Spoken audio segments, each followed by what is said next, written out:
कयूं बे करना छना है घनश्याम बिना,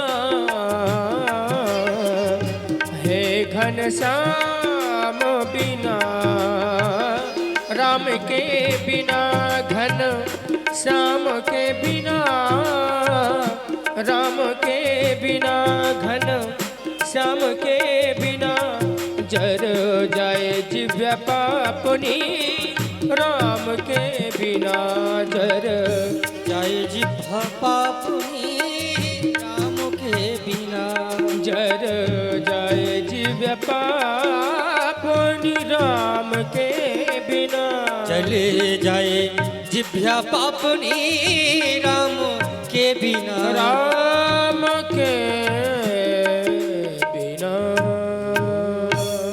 सूक्ष्मादिभेद वसिता मुनया प्रसिद्धा या शब्दवर्ण गुणरूप विदामुपैति, सा कांक्षति मधुरनाद निमग्न चित्ता, वागीश्वरी मम करोतु मुखे निवास, गन्धाद्भिः सम्पूजयामि मनसोपचारे सम्पूज्य, प्रार्थनापूर्वकं नमस्कारान् नमस्करोमि। श्रीमद्भागवतं पुराणतिलकं यद वैष्णवानां धनं, यस्मिन् पारमहंसमेकममलं ज्ञानं परं गीयते, यत्र ज्ञानविरागभक्तिसहितं नैष्कर्म्यमाविष्कृतं, तत्श्रवणं प्रपठन विचारण परो ज्ञानप्रदीप प्रभो। अथ व्यासपूजनम्। ॐ व्यासाय विष्णुरूपाय व्यासरूपाय विष्णवे नमो वै ब्रह्मविदये वासिष्ठाय नमो नमः। यस्वानुभावमखिलं श्रुतिसारमेकं मध्यात्मदीपमतिथितीर्षितां तमोऽन्ध्यं संसारिणां करुणयाः पुराणगुह्यं तं व्याससूनमुपयामि गुरुं मुनीनाम्। नमोऽस्तु ते महायोगिन् प्रपन्नमनसाधिमां, यथा त्वाचरणाम्बोजे रतिस्यादनपायनीं। हरि ओं नमो ब्रह्मण्डदेवाय गोब्राह्मणहिताय च जगद्धिताय कृष्णाय गोविन्दाय नमो नमः। हरे कृष्ण। नमोऽस्तु अनन्ताय सहस्रमूर्तये सहस्रपादाय हरे कृष्ण। सहस्रनाम्ने पुरुषाय शाश्वते हरे कृष्ण। हरे कृष्ण। नमः इको भी बोलो, इको। नमस्ते हरे कृष्ण। हल्का क्वालिटी दो। हरे कृष्ण। हरे कृष्ण। कस्तूरी तिलकं ललाटपटले वक्षस्थले कौस्तुभं, नासाग्रे परमौक्तिकं करतले वेणुकरीकङ्कणं, सर्वाङ्गे हरिचन्दनं सुललितं, कंठे च मुक्तावली गोपास्त्रीपरवीष्टितो विजयते गोपालचूडामणि। आराधिक्यम। सभी अपने अपने स्थान पे खड़े होकर दिव्य आरती दर्शन लाभ प्राप्त करेंगे। जय जय राधा कृष्ण जुगल मिलन, जय जय राधा कृष्ण जुगल मिलन, जय जय राधा कृष्ण जुगल मिलन, जय जय राधा कृष्ण जुगल मिलन। आरती करे ललिता विशाखी गण, आरती करे ललिता विशाखी गण, मदन महन रूप त्रिभंग सुंदर, मदन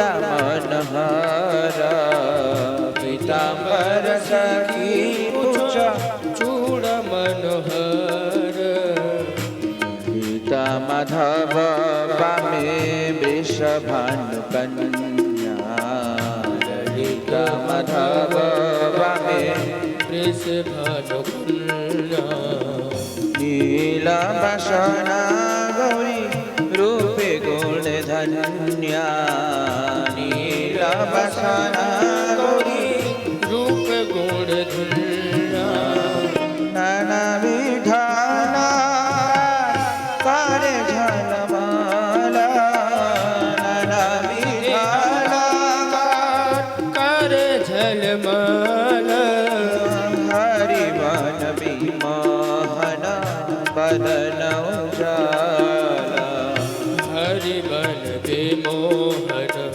वदन उज्ज्वल विशाखा सखी गण नाना रंग गाए सकल सखी जन नाना रग गाए पिय नरम सखी जत चामर ढुला प्रिय नरम सखी जत चामर ढुला श्री राधा माधव पद सरस जासे राधा पद सरसिज आसे भक्ति विनद सखी पद सुख भासे भक्ति विनोद सखी पद सुख भासे राधे जय जय गोविंद जय जय राधे जय जय गोविंद जय जय राधे जय जय गोविंद जय जय राधे जय जय गोविंद जय जय राधे जय जय गोविंद जय जय राधे जय जय गोविंद जय राधे जय जय गोविंद जय जय राधे जय जय गोविंद राधे जय जय गोविंद जय जय गोविंद जय जय राधे जय जय गोविंद जय जय राधे जय जय गोविंद जय जय गोविंद जय जय गोविंद जय जय गोविंद जय जय गोविंद जय जय गोविंद जय जय गोविंद जय जय गोविंद जय जय श्री राधे जय जय जय श्री राधे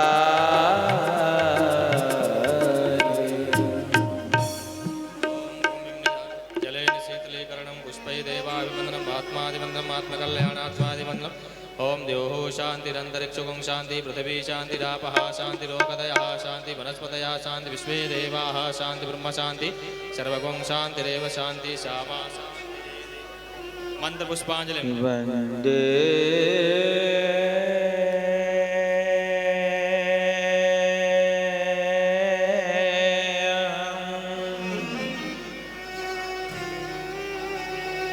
श्री गुरु वै श्रीयुत पदकमलम् श्री गुरु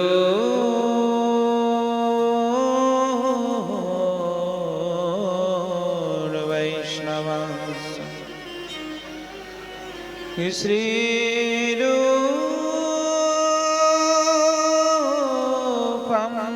साग्रजातम्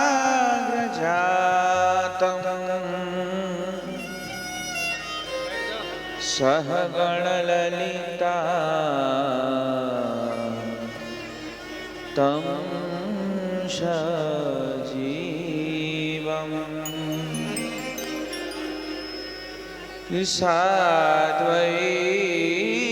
साद्वैतं सावधूतं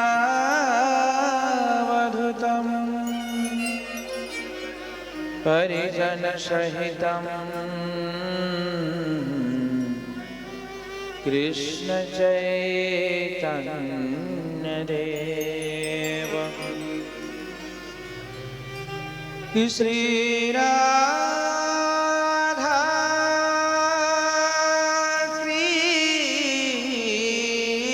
कृष्ण पादा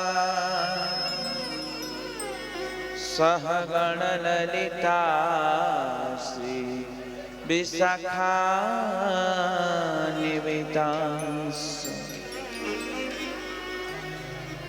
अज्ञानतिमिरान्यस्य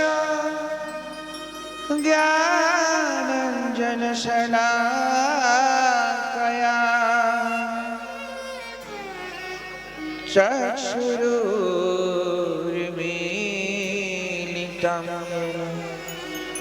तस्मै श्री गुरुवे नमः।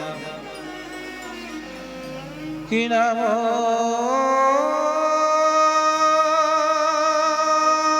विष्णुपाद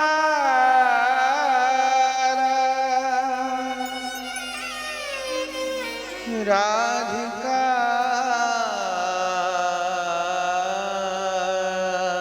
प्रियात्म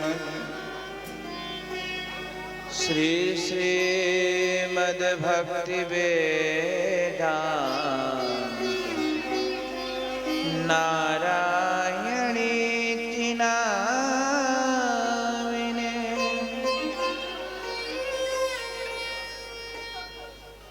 कि नमो महावरण्याय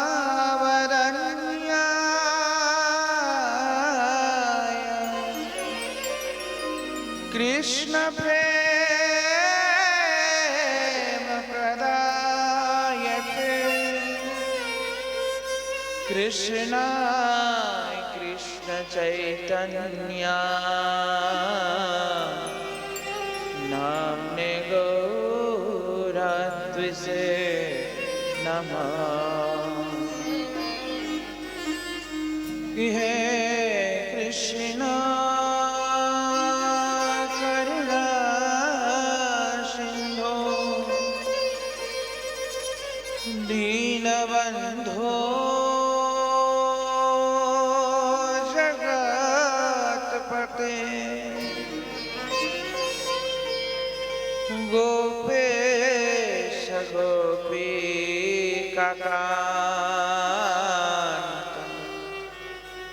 राधाकान्त नमस्तुते। हरे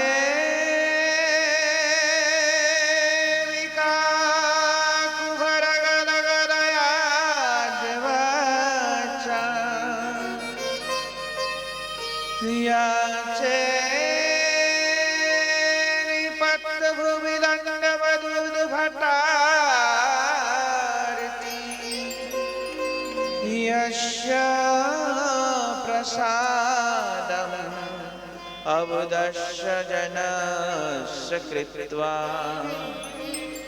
गान्धारविके तव गणे गणानाम्बिदे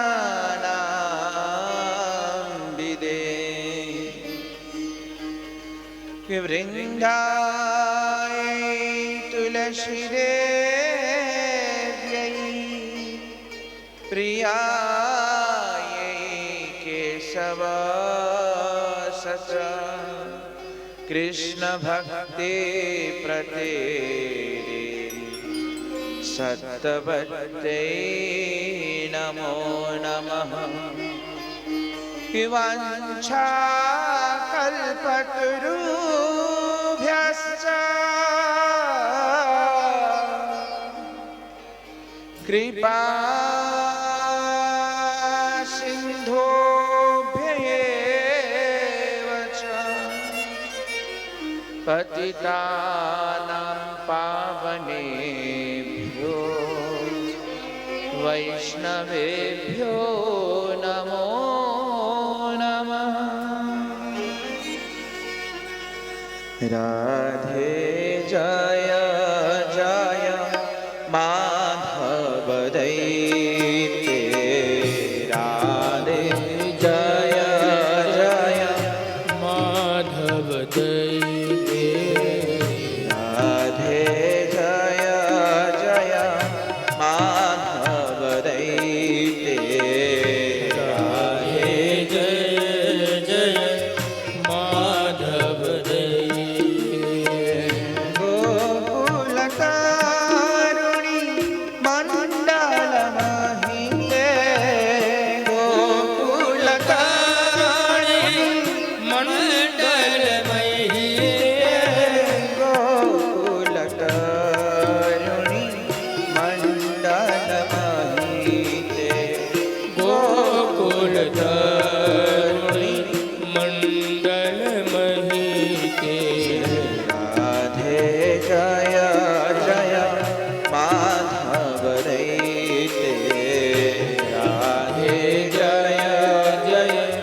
बाणधन भेष दामोदर राती बारधन भेषे दामोदर राती बाणधन भेष दामोदर राती बारधन भेषे हरि निस्कुटावृ दामि पिनेश हरि स्कोट वृंदा विपिने से राधे जय जय माधव दैते राधे जय जय माधव दैते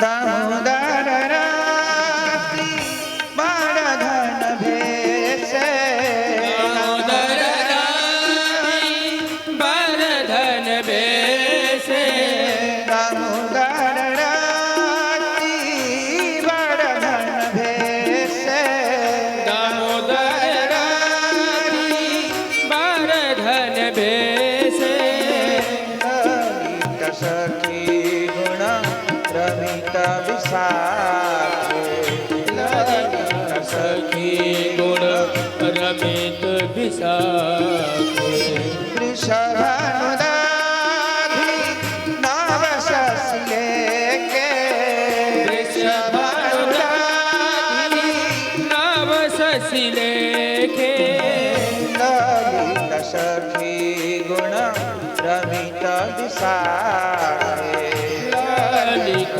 सखी गुण रमित विशाखे राधे जय जय माधव दैते राधे जय जय माधव दैते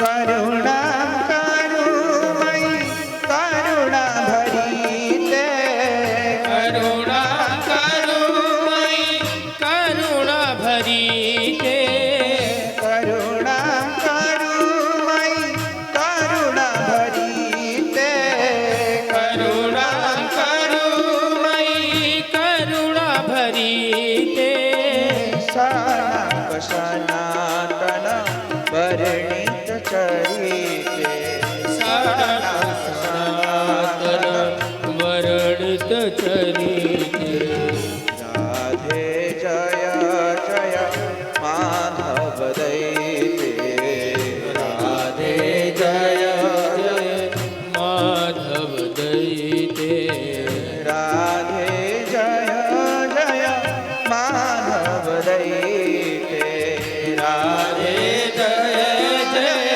माधव दैते राधे जय जय माधव दैते राधे जय जय माधव दैते राधे जय जय माधव दैते राधे जय जय माधव दैते राधे जय जय माधव दैते राधे जय जय माधव दैते राधे जय जय माधव दैते राधे जय जय माधव दैते राधे जय जय माधव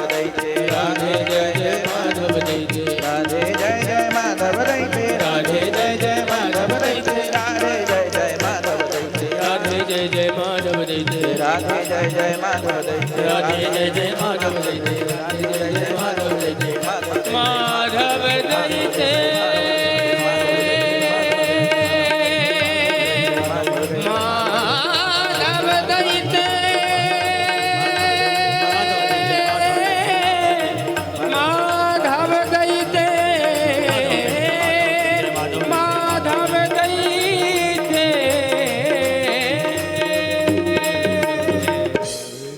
गौर प्रेमानंदे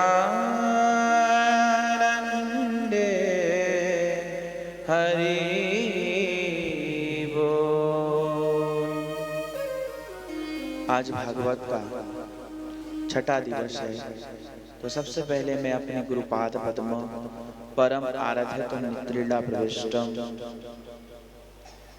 ओम विष्णुपाद अष्टतरशत श्री श्रीमद् भक्ति वेदांत नारायण गोस्वामी महाराज जी के चरण कमल में अनंत अनंत कोटि दंडवत व्यापन करता हूँ, तथा श्री श्री राधा विनोद बिहारी जी के चरणों में मैं अनंत अनंत कोटि दंडवत व्यापन करता हूँ। उपस्थित श्रोतागण भक्तगण सबके चरण मेरा यथा योग्य प्रणाम है। जय जय श्री गुरु गौरांग गांधारी विकार राधा विनोद बिहारी जी की जय। राधा दामोदर राधा श्याम सुंदर राधा रमण बिहारी जी की जय। जय नित्रिला प्रविष्टम विष्णुपाद अष्टोत्तर श्री श्रीमद् भक्ति वेदांत नारायण गोस्वामी महाराज जी की जय। रूपानग गुरु परंपरा की जय। कि गौर प्रेमानंदे हरि बोल। कल हम लोग कथा श्रवण किया था कि कैसे इंद्र का पूजा बंद करवा के सभी ब्रजवासी भगवान गोवर्धन का पूजन किया, और गोवर्धन पूजन करके सभी ब्रजवासी जयकारा लगाया जोर से, बोलिए गोवर्धन महाराज की जय। माइक वाला नहीं बोले, ये लोग बोले। आज वैसे आज प्रसाद पाया नहीं, इसलिए अच्छा, तो एक बार फिर भी बोलिए, बोलिए गोवर्धन महाराज की जय। वाह, फिर भी जान तो है, हाँ? तो जैसे गोवर्धन महाराज जी का जयकारा लगाया, और जैसे जयकारा लगाया तो क्या हुआ, बोलते जयकारा सीधा इंद्रलोक तक चला गया, मतलब स्वर्ग लोक तक चला गया। और जब स्वर्ग लोक तक जयकारा गया ना, तो इंद्र कहता इतना जोर का जयकारा कौन लगाया। नारद जी वहां आ गए, और आके नारद जी कहने लगे इतने साल पुराना तुम्हारा पूजा चलने वाला एक ब्रज के छोटा सा बालक कन्हैया तुम्हारा पूजा बंद करवा के पत्थर की पूजा कर रहे हैं। वो तो अच्छा, इन ब्रजवासियों का इतना अहंकार, मेरा पूजा बंद करवा के पत्थर का पूजा करवा रहे हैं, अभी मैं बताऊंगा। और फिर क्या किया कि गणम सांवर्तकम नाम मेघानां चान्तकारिणी इंद्रः प्रचोदयितः क्रुद्धो वाक्यं चाहे समन्युत। इंद्र क्रोधित होकर के संवर्तक नामक गण को बुलाया। ये गण क्या करता है मालूम है? ये गण जब प्रलय कालीन स्थिति होता है ना, तभी आकर के ये बारिश वर्षा करता है।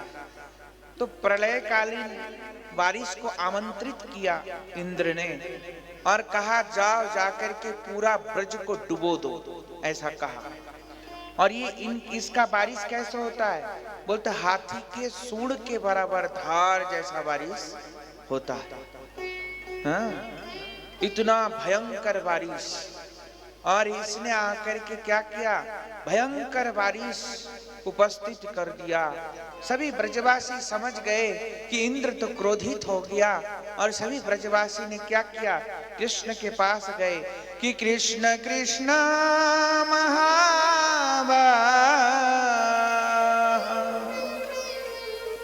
त्वं नाथं गोकुलम प्रभो। हे प्रभु, तुम गोकुल के नाथ हो। हमको गर्गाचार्य ने कहा था जब भी कोई ब्रज में विपत्ति आए तो इसके पास आके प्रार्थना करना, इसके अंदर विष्णु जो है ना तुम्हारा रक्षा करेगा, इसलिए तुम गोकुल के नाथ हो, हमारा रक्षा करो, त्राहि माम। ऐसा जब कहा तो भगवान कहते चिंता की कोई बात नहीं है। आप लोग श्री गिरिराज जी का पूजन किया है ना, तो गिरिराज जी ही आपका रक्षा करेंगे। और सभी ब्रजवासी को लेके गिरिराज जी के तलहटी में आ गए। और तलहटी में आके सभी ब्रजवासी को कहा कि आप सब लोग आंख बंद करके गिरिराज जी का ध्यान करो कि जय जय गिरि जय गिरिराज धरण प्रभु तुम्हारी शरण। गिरिराज धरण प्रभु तुम्हारी शरण। गिरिराज धरण प्रभु तुम्हारी शरण। गिरिराज धरण प्रभु तुम्हारी शरण। गिरिराज धरण प्रभु तुम्हारी शरण। गिरिराज धरण प्रभु तुम्हारी शरण।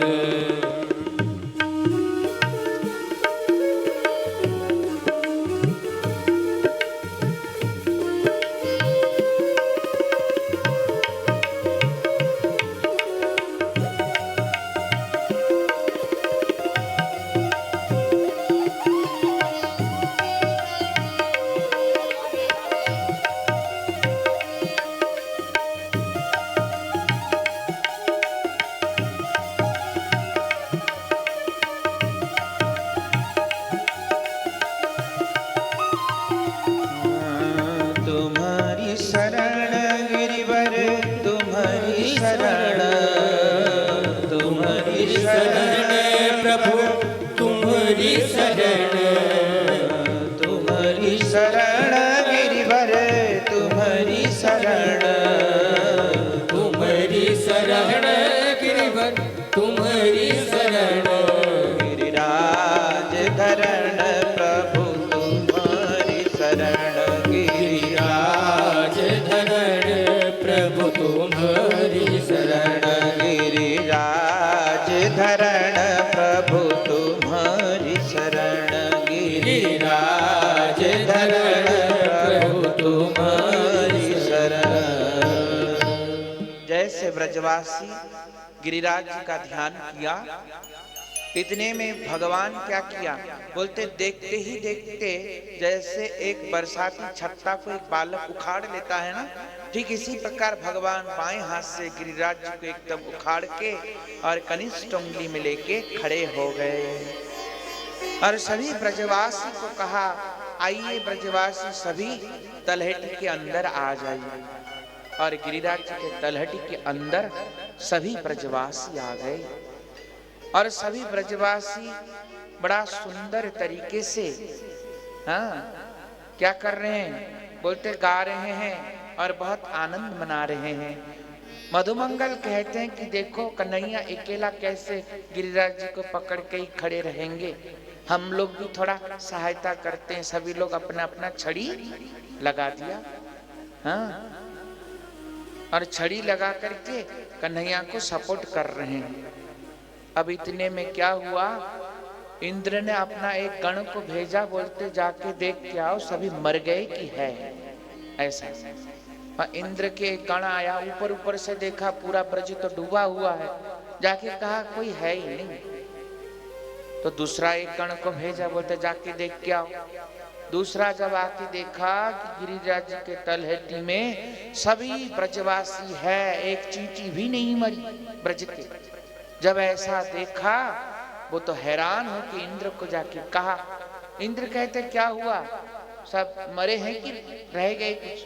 बोलते हमको तो लगता है तेरा ही दिन बारी, तेरा ही दिन निकट आने वाला है। बोलते कैसा बात करता है? बोलते हाँ, अरे ब्रज में एक चींटी भी नहीं मरी, ऐसा कहा। बोलता अच्छा, आखिर इस कृष्ण के पास ज्यादा ताकत है कि मेरे अंदर ज्यादा ताकत है? और वज्र लेकर के गिरिराज जी के ऊपर प्रहार करने लगे, भयंकर प्रहार करने लगे। इतने में क्या हुआ, जैसे पहाड़ टूट के गिरने लगे एक दो पत्थर। सखा लोग कहते देखो कन्हैया ये क्या कर रहा है, लग रहा है कि हमको इंद्र खत्म ही कर देगा क्या? भगवान कहते चिंता मत करो। और भगवान ने क्या किया, अपना बांसुरी बजाया और बांसुरी के माध्यम से क्या किया, बांसुरी के माध्यम से इंद्र को खींचा। और इंद्र को खींचा तो इंद्र के हाथी भी खींचे, और हाथी सहित इंद्र कीचड़ में आके धम करके गिरे। जब धम करके गिर पड़े कीचड़ में, लथपथ जब हो गया इंद्र, तब इंद्र को समझ में आ गया तो ये तो कोई साधारण बालक तो है ही। इंद्र को ये समझ में आ गया। भागे भागे गए इंद्र कहाँ, ब्रह्मा जी के पास। ब्रह्मा जी को जाके कहा वो तो साधारण है ही नहीं, हमसे तो बहुत बड़ा अपराध हो गया, गलती हो गई, अब कैसे किया जाए? ब्रह्मा जी कहते हैं मैंने तो केवल सखा चुराया था तो ही इतना कुछ हो गया था, और तुमने तो समस्त ब्रजवासी को मारना चाहा, तुम्हारा तो खैर ही नहीं, अकेला मत जा। हाँ ऐसा कहा। तो बोलते फिर मैं क्या करूं? बोलते अकेला तो कभी भी मत जाना, हाँ खैर नहीं तुम्हारी। तो फिर बोलते कैसे जाऊं? तो बोलते तुम कन्हैया जो है ना, गाय को बहुत प्रेम करते हैं, इसको गो जाति को बहुत प्रेम करते हैं, तो इसलिए तुम स्वर्ग की सुरभि माता को साथ में लेके जाना, अकेला नहीं जाना। सुरभि माता को देख के कदाचित मान जाए कन्हैया। तो इंद्र सुरभि माता को लेके भगवान के चरणों में क्षमा याचना कर रहे हैं। क्या कह रहे हैं कि विशुद्ध सत्वं तव धाम शांतम तपोमयं ध्वस्तरजस्तमस्कम् मायामयोऽयं गुणसम्प्रवाहो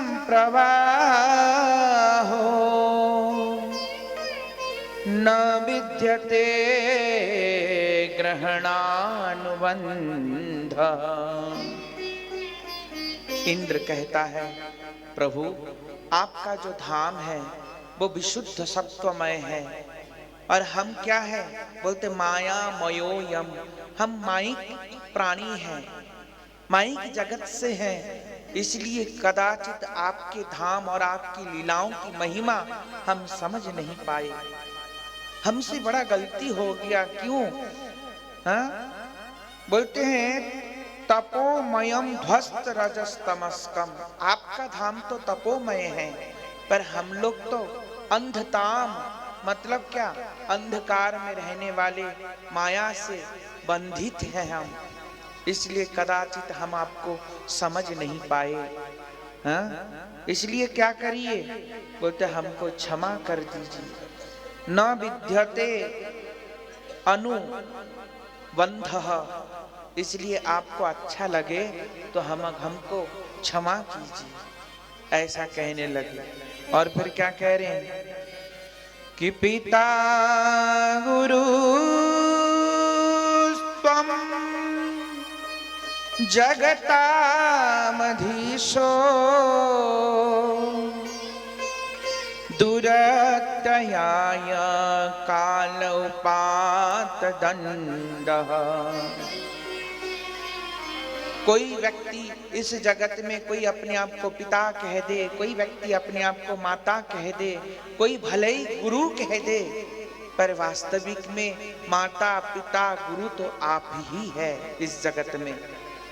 हाँ, कोई किसी का नहीं है प्रभु।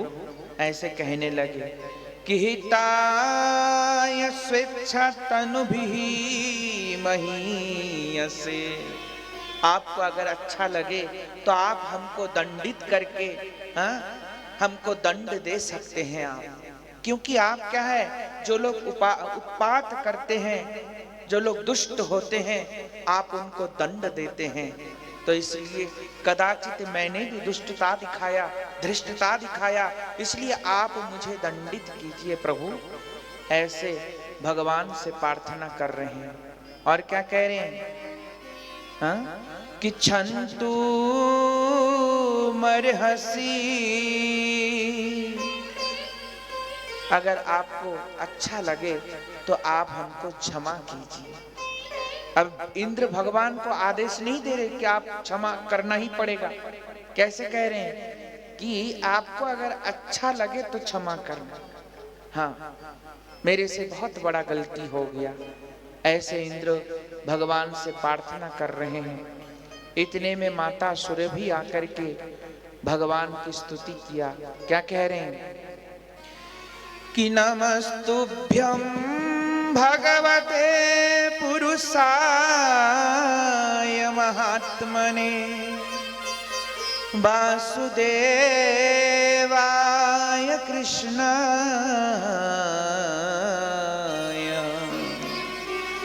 सात्वतां पतये नमः।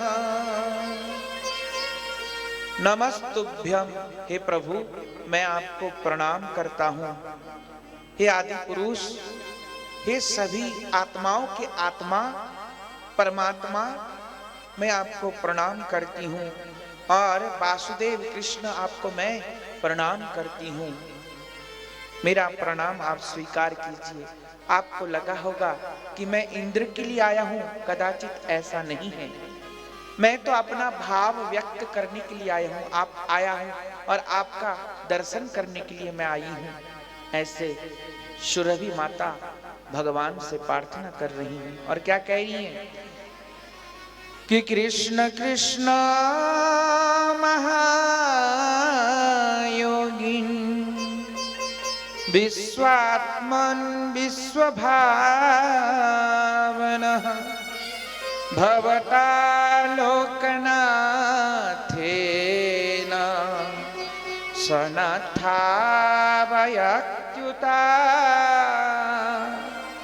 हे कृष्ण, आप महायोगीन हैं, महायोगी है आप।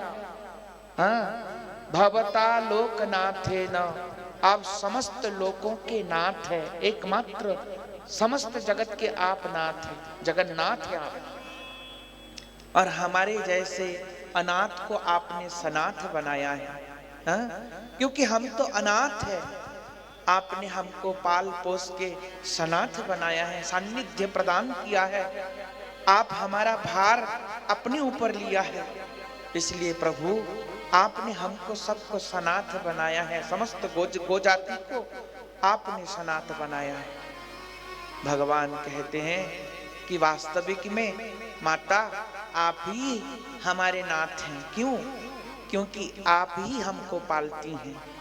भगवान ऐसे कहते हैं। और भगवान इंद्र के प्रति प्रसन्न हो गए, क्योंकि माता सुरभि को लेकर के आए थे। इंद्र के प्रति प्रसन्न होके इंद्र को कहने लगे, देखो जिसको मैं प्रेम करता हूं ना, उसको थोड़ा सा दंड देके समझाता हूं। हाँ, एक बार भगवान द्वारिका में भोग लगा रहे थे अपना, और रुक्मणी जी भगवान को परोस रही थी। इतने में भगवान खिलखिल करके हंस पड़े। जब भगवान हंस पड़े ना, तो रुक्मणी जी कहने लगे, प्रभु आप किस लिए हंसे? बोलते नहीं, बस ऐसे ही हंसी आ गई और हंस गया। तो बोलते नहीं, जो भद्र स्वभाव के पुरुष होते हैं, जो कुलीन पुरुष होते हैं, वो कभी भी ऐसे अकारण ही हंसते नहीं है, जरूर कोई कारण है। ऐसा कहा तो बोलते मुझे ये चैंटा को देख के हंसी आ गई। बोलते क्यों? इस चैंटा को देख के तो मुझे तो नहीं आ रही हंसी, आपको क्यों आ रही है प्रभु? तो कहते हैं मालूम है देवी, ये जो चैंटा है ना, कितने बार इंद्र बन चुका है? बोलते कितने बार? बोलते 18 बार इंद्र बन चुका है ये। हाँ। बोलते अच्छा, 18 बार इंद्र बन चुका, और आज देखो कर्म का ऐसा खेल है, आज ये गुड़ के पीछे भाग रहा है। किसके पीछे भाग रहा है? गुड़ के स्वाद के पीछे भाग रहा है। कर्म का ऐसा खेल। तो भगवान कहते हैं जिसको मैं समझाता हूं उसको थोड़ा सा दंड दे के समझाता हूं। मेरे प्राण से भी प्रिय ब्रजवासियों को तुमने मारना चाहा, ऐसा नहीं करना। इंद्र, और इंद्र ने क्या किया? भगवान का बार बार स्तुति करके, हाँ, और भगवान का नाम क्या रखा? भगवान का नाम रखा गोविंद। क्या नाम रखा? गोविंद। क्योंकि माता सुरभि गाय के दुग्ध से इंद्र भगवान का अभिषेक किया, और अभिषेक करके भगवान का नाम क्या रखा? कि गोविंद भगवान की जय हो। गोविंद रख दिया, और जब गोविंद नाम रख दिया ना, तो वही भगवान के जो चरणामृत है ना, आप लोग गोवर्धन गए हैं? गोवर्धन में हाथ उठाओ, कितने लोग गए? वाह, सभी लोग जाते हैं गोवर्धन। तो गोवर्धन में मालूम है क्या हुआ?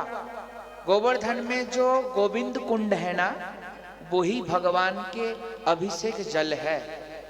जो इंद्र ने अभिषेक किया था ना, वो इंद्र का अभिषेक जल ही उसी कुंड में एकत्रित है। इसलिए उसका नाम क्या पड़ा? गोविंद कुंड। क्योंकि नाम किसने रखा? इंद्र ने गोविंद रखा, इसलिए उनका नाम गोविंद कुंड पड़ा। बोलिए गोविंद कुंड की जय हो। और माता सुरभि कुंड भी है गोवर्धन में। आप लोग गए हैं कि नहीं मालूम नहीं, दर्शन किया हो तो। सुरभि कुंड भी है। जो लोग सुरभि कुंड में जाके स्नान करते हैं या आचमन करते हैं, उनको प्रणाम करते हैं, उसका समस्त प्रकार के अपराध दूर होता है। इसलिए माता सुरभि कुंड भी गोवर्धन में ही है। तो इस प्रकार इतना सुंदर रूप से इंद्र भगवान की, हाँ, स्तुति किया, और कहाँ चले गए? स्वर्ग चले गए। एक भजन का। हरे कृष्ण। ओ मेरे श्याम ये बता दो, भूटान कौन सी है? मेरे श्याम ये बता दो, भूटान कौन सी है? मेरे श्याम ये बता दो, मेरे श्याम ये बता दो, वो तान कौन सी है? मेरे श्याम ये बता दो, वो तान कौन सी है? हो जिसे सुन के सारी दुनिया, जिसे सुन के सारी दुनिया मस्ती में झूमती है। मेरे श्याम ये बता दो, मेरे श्याम ये बता दो, वो तान कौन सी है? मेरे श्याम ये बता दो।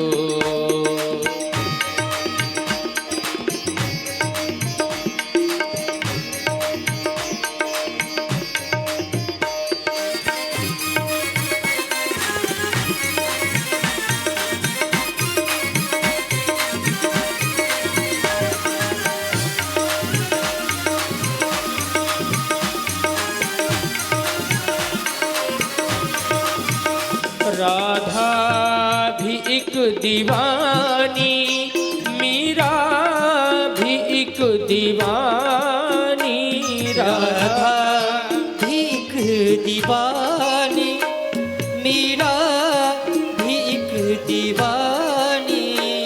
को बन गई प्रेम जोगन, एक बन गई राज रानी, एक बन गई प्रेम जोगिन, एक बन गई राज रानी। एक बन गई प्रेम जोगन, एक बन गई राज रानी, एक बन गई प्रेम जोगिन, एक बन गई राज रानी। हम भी तेरे दीवाने, हम भी तेरे दीवाने, चरणों को चूमते हैं मेरे श्याम, ये बता दो मेरे श्याम, ये बता दो मेरे श्याम, ये बता दो वो तान कौन सी है, मेरे श्याम ये बता दो ये तान कौन सी है। हो जिसे सुन के सारी दुनिया, हो जिसे सुन के सारी दुनिया मस्ती में झूमती है मेरे श्याम, ये बता दो, हाँ मेरे श्याम ये बता दो, हो मेरे श्याम ये बता दो।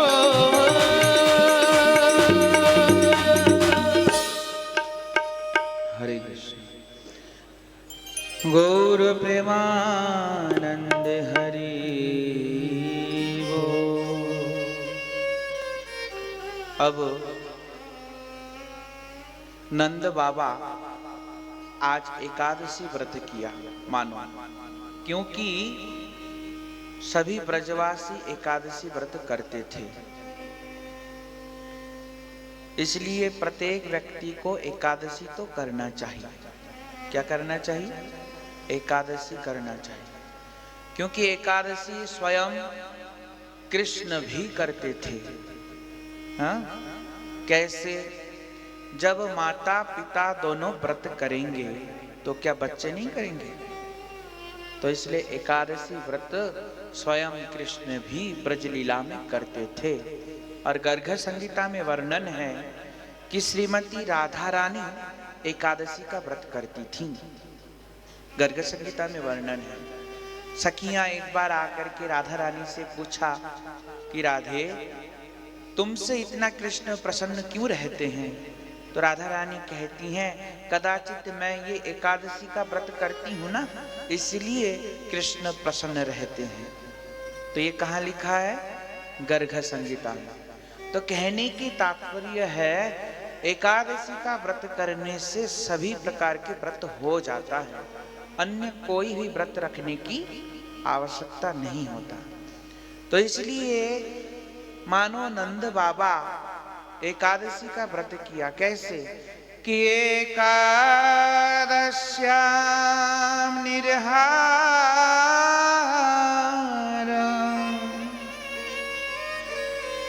समभ्यर्चम जनार्दनम स्नातु नंदस्तु कालंध्या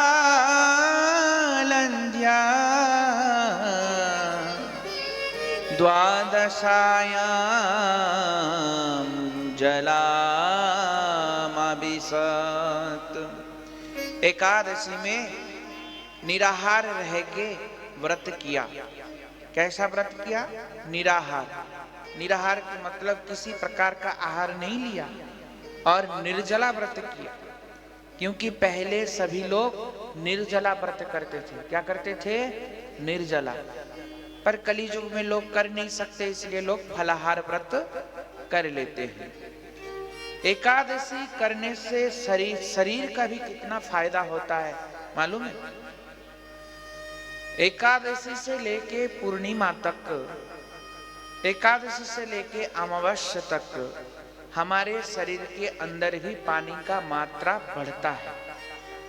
जैसे समुद्र में ज्वार भाटा आता है, एकादशी से लेके पूर्णिमा तक समुद्र में क्या होता है? पानी की मात्रा बढ़ता है।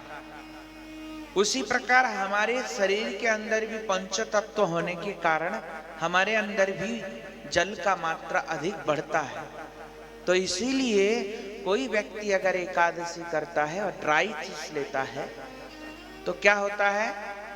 उसका शरीर में पानी का मात्रा फिर कम होता है और उससे क्या होता है? बीमार होने की संभावना कम हो जाता है। हाँ? और हम लोग जो एकादशी में अन्न ले लेता है, जैसे मान लीजिए एक रुई है, रुई के ढेर में अगर पानी डाल दिया जाए तो पानी सूखेगा? नहीं सूखेगा। अगर खाली फर्श में पानी गिरा दे तो पानी धीरे धीरे सूख जाएगा।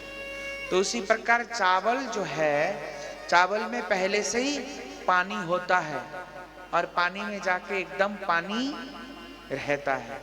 इसलिए क्या होता है? चावल हो चाहे रोटी हो, कुछ भी हो, जो भी अन्न है उनको खाने से शरीर क्या करता है?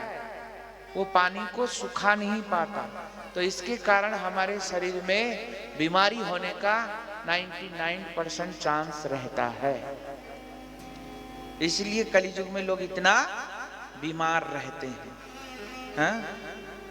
इसलिए क्या करना चाहिए? 15 दिन में एक बार व्रत करना चाहिए।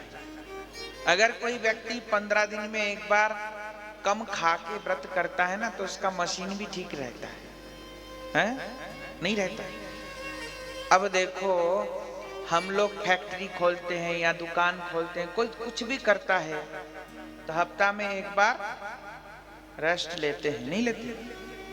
और हम पेट भी तो एक मशीन है, उसको हम रेस्ट देते ही नहीं, तो फिर क्या होगा? जल्दी खराब भी हो जाए। तो इसलिए क्या करना चाहिए? 15 दिन में एक बार शांत रहने देना चाहिए। तो इसलिए एकादशी में अगर कोई व्यक्ति अन्न नहीं खाता तो उसको क्या होगा? एक तो शरीर अच्छा रहेगा, और जो लोग खाता है एकादशी में अन्न, उसका क्या होता है? उसके लिए ब्रह्म वैवर्त पुराण में लिखा है। क्या लिखा? कि मातृहत्या चैव भातृहत्या। जो व्यक्ति एकादशी में अन्न खाता है उसको माता पिता के हत्या का पाप, बड़े भाई की हत्या का पाप और गोहत्या और ब्रह्म हत्या का पाप लगता है। जो लोग एकादशी में अन्न खाता है, ये 5 प्रकार का पाप जो है उसके नाम से फ्री फंड में लिख दिया जाता है। अब कोई व्यक्ति कहेगा हमने तो किया ही नहीं महाराज पाप, हमारे नाम पे बिना मतलब में पाप चढ़ा दिया, ऐसा कह सकता है ना कोई? ऐसा कह सकता है। तो उसके लिए कह रहे हैं, क्या कह रहे हैं? देखिए, जिस प्रकार माता पिता की सेवा नहीं करने से पाप लगता है कि नहीं लगता? लगता है। क्यों? क्यों लगता है? अगर कोई बच्चा माता पिता की सेवा नहीं करेगा तो उसको पाप लगेगा? क्यों लगेगा? ये बात हम क्यों माने? कोई कहे कि ये बात हम नहीं मानते, तो कहाँ लिखा है कि माता पिता की सेवा नहीं करने से पाप लगेगा? तो बोलते शास्त्र में लिखा है। कोई यूनिवर्सिटी में आपने पढ़ा कि माता पिता की सेवा नहीं करने से पाप लगेगा? किसी डॉक्टरी किताब में लिखा हुआ है क्या ऐसा? नहीं ना। कहाँ लिखा है? शास्त्र में लिखा है।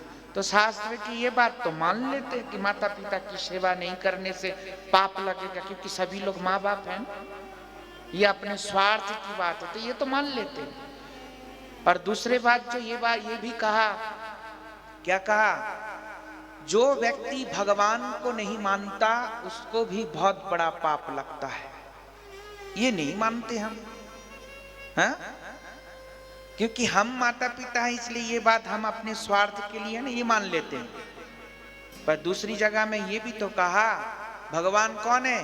गीता में भगवान कहते हैं, अहम बीज प्रदत्त पिता, अहम बीज प्रदत्त पिता, मैं सभी जीवों का परम पिता परमेश्वर हूं। तो जो व्यक्ति भगवान को नहीं मानता उसको भी पाप लगता है, नहीं लगेगा? हाँ? क्योंकि भगवान क्या है? सभी जीवों के परम पिता परमेश्वर है।